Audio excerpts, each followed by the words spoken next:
नमस्कार, मैं वंदना अग्रवाल और आप देख रहे हैं राइट इंडिया प्लस।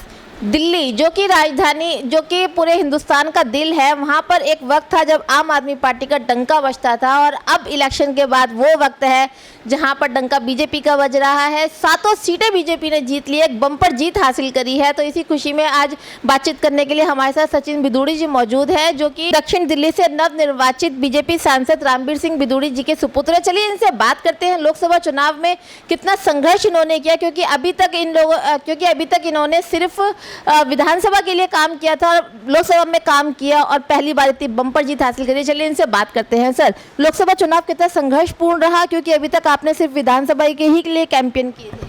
हाँ जी, देखिए जैसे कि विधानसभा 10 विधानसभा आती है एक लोकसभा में, तो ये तो मानना ही पड़ेगा कि चुनाव भी लंबा था दिल्ली का, क्योंकि दिल्ली का मेरे ख्याल से 84-85 दिन का चुनाव हो गया और लंबा भी था और क्षेत्र भी बहुत बड़ा था, तो संघर्ष तो था ही।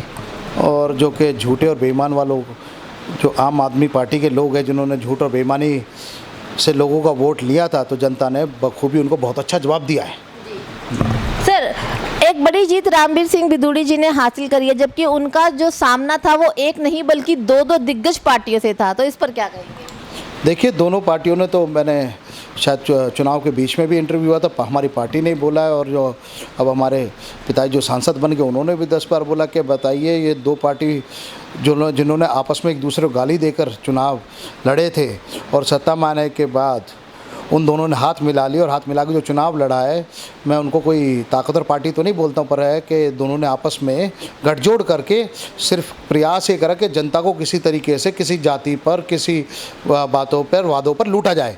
और वो देखिए, हालांकि वो कामयाब नहीं हो पाए, और आपने देखा बखूबी कि दिल्ली की जनता ने ऐसा जवाब दिया है। वो कह रहे थे कि जेल का जवाब वोट से, तो उन्होंने वोट देकर कहा है कि जेल के अंदर रहिए, जेल से बाहर मत आइए। सर, कहा जा रहा था कि जिस टाइम चुनाव चल रहे थे, क्योंकि केजरीवाल जी को जेल हो गई थी, तो एक सिंपैथिक वोट बैंक उनके लिए तैयार हो गया था, लेकिन हुआ उससे उलट। सारी सीटें जो हैं वो बीजेपी के खाते में हैं।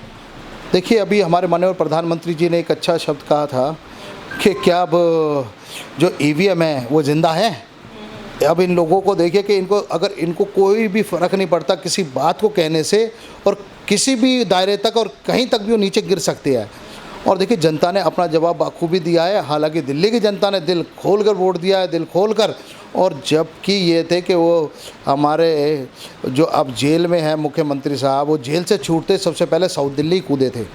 उन्होंने अपनी मीटिंगें भी की थी, क्योंकि वो ये बताना चाहते थे कि उनका गुस्सा ये था कि इन्होंने श्री रामबीर सिंह बिदूड़ी जी ने विधानसभा में मेरी पोल क्यों खोली और मुझे जेल उस चक्कर में जाना पड़ा।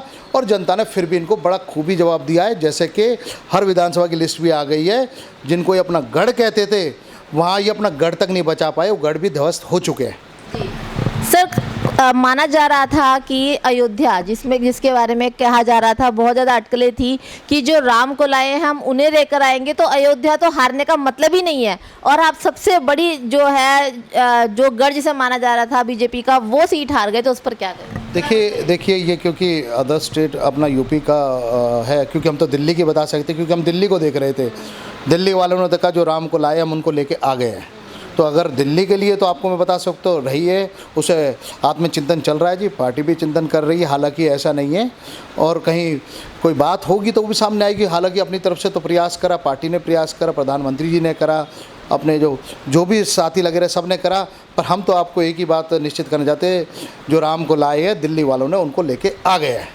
सर, एक आखिरी सवाल मैं प्रधानमंत्री जी के लिए आपसे पूछना चाहूँगी कि जब केजरीवाल जी बाहर आए थे, उन्होंने बहुत शोर मचाया था कि 75 साल के अगले साल जो है प्रधानमंत्री जी हो जाएंगे, और क्योंकि बीजेपी की ही नीतियाँ हैं कि 75 साल के बाद कोई भी मंत्री जो है वो किसी पद को नहीं संभालेगा, तो 75 साल के वो होने वाले हैं, तो अगला प्रधानमंत्री का चेहरा कौन? नहीं, देखिए ये किसने कहा है? वो कह रहे हैं क्या वो हमारी पार्टी के है क्या, या हमारे पार्टी के संविधान को जानते हैं? ये किसी संविधान में लिखा? हमारी पार्टी का संविधान है, हमारी पार्टी तय करेगी।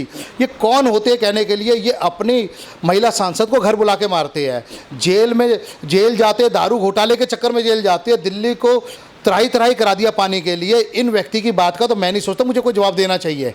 मेरे हिसाब से तो इतना ये बताए कि जो इनके वादे थे क्या उन्होंने पूरे करे, पहले ये वो बात करे। और वो बात आदमी बात कह रहा है जो लेडी सिंघम कहता था विजय स्वाति मालीवाल जी को, और लेडी सिंघम को घर बुलाकर उसको पीटता है। ऐसे आदमी का क्या होना चाहिए? उसका इलाज यही होना चाहिए जो आप देख रहे हो।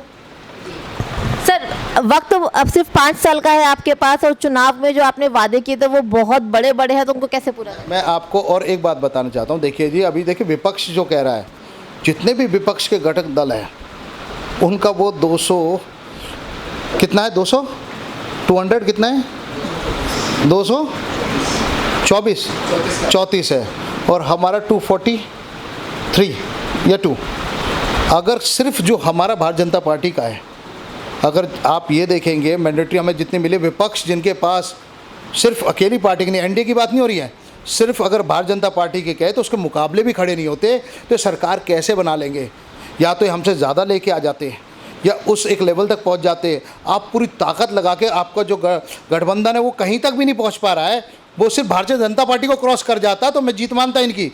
अपने तो 100 लेके आए हो, 99 पूरा ट्रिपल डिजिट में आ नहीं पा रहे हो, देश को चलाने की बात कहते हो। अब जिन्हों से बोला था 1 लाख खटाखट, अब वो जनता उनको ढूंढ रही है, कह रही कहाँ है वो खटाखट देने वाले। तो पहले तो इनको बताइए, और जो आज से पहले भी इन्होंने क्या 6 क्षेत्रों के साथ दोगलापन करा उसका जवाब दीजिए। और दिल्ली ने तो बहुत अच्छा जवाब दिया है और बहुत करारा जवाब दिया है। कोई दिल्ली को लूटने आएगा तो उसकी सज़ा जेल के अंदर होगी और कहीं नहीं होगी।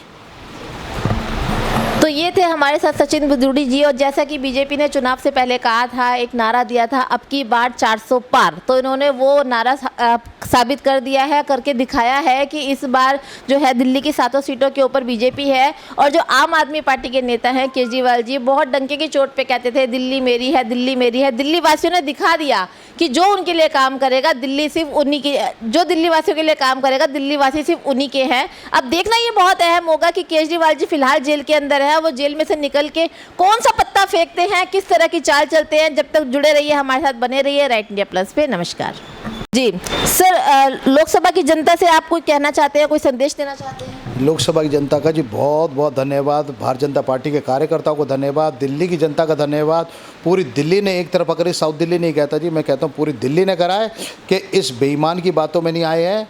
और जो इसने दिल्ली को हर बार लूटने का प्रयास किया, इस बार उन्होंने बखूबी जवाब दिया है और अभी आने वाले विधानसभा में भी इतना ही बढ़िया जवाब मिलेगा। मैं इतना कहूँगा और बहुत बहुत धन्यवाद करता हूँ आपके चैनल का, आपका, आपके दर्शकों का और लोकसभा की पूरी जितनी भी जनता उसका बहुत बहुत धन्यवाद।